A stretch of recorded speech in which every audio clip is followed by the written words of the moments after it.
खांडावड़ी देवनारायण भगवान का बेटा और बेटियां बनाए तो दोनों हाथ करा दूंगा। अगर कोई सवाल करे तो नारायण भगवान को बाप बनाए तो फिर नीचे डाल दीजिए।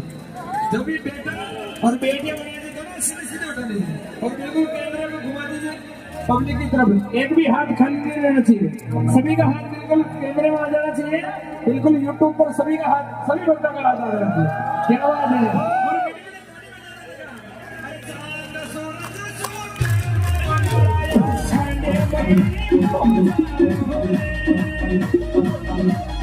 Thank you.